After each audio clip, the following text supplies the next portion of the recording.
Hi there. In this segment, we will show how to perform the indirect tensile test at high temperature. In this case, it's going to be 54.4 degrees C or 129.9 degree Fahrenheit. In this case, we will showcase how to perform that test using a hydraulic machine. So we're going to open the application. We'll be using the same software as the IDT software, and then we'll be putting the information in terms of operator, organization, specimen ID, any comments that we may have related to the test, specimen of the mixtures itself. Then we're going to hit the next button, and then we're going to make sure to save the file in the appropriate document or folder. Then we're going to hit next. In this case, it will allow us to input the specimen information in terms of specific gravity, air voids. So we usually perform the test on specimen compacted to a target air void of 7 plus or minus 0.5%. Thickness, usually the specimens are compacted to a thickness of 62 plus or minus 1 millimeter. Usually the thickness of the specimen is performed prior to conditioning the specimen, and then the average value of the measured thickness is used. When it comes to the diameter, it's going to be similar. The measured diameter will be used in the software.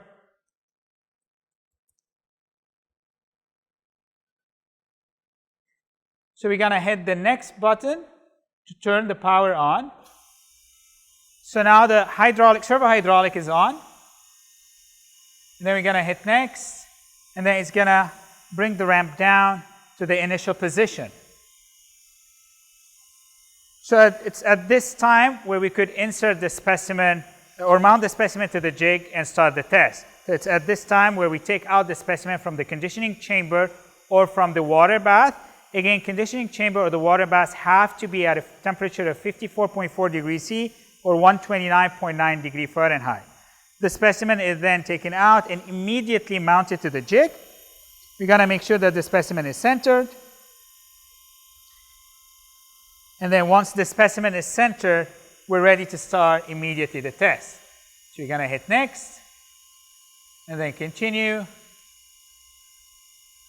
So first, the ramp going to go down, and it's going to apply a seating load of 0.1 kilonewton.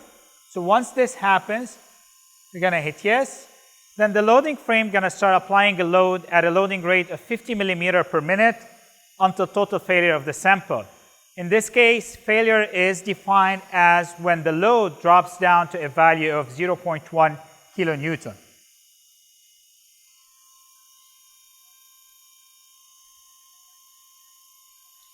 So once the load drops down to 0.1 kilonewton, we see that the ramp starts going up, and then we see that the specimen is failed.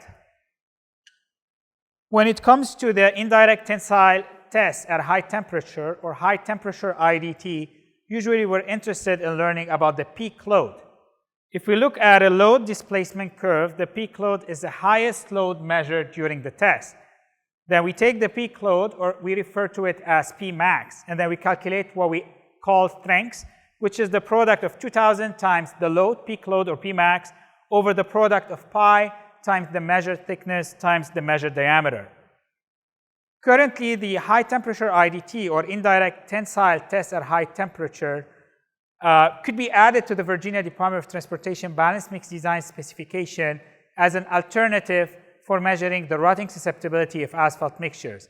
At the moment, it's collected for information purposes only. Once the strength is calculated, an IDT strength threshold of 133 kilopascal is determined. If the strength measured is lower than 133, that means that the mixture is susceptible to rotting. If the IDT strength is greater than 133 kilopascal, that means that the evaluated mixture is expected to be resistant to rotting. Usually the high temp IDT or indirect tensile test at high temperature is performed on specimens that are short-term age.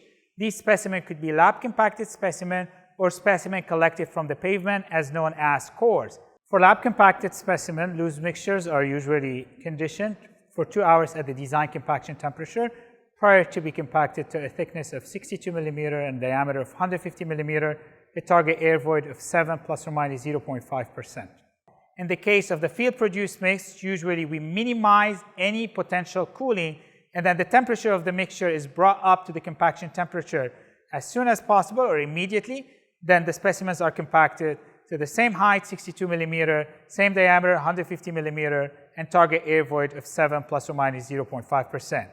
Once the specimen cools down, specimens are conditioned, and then the test is performed.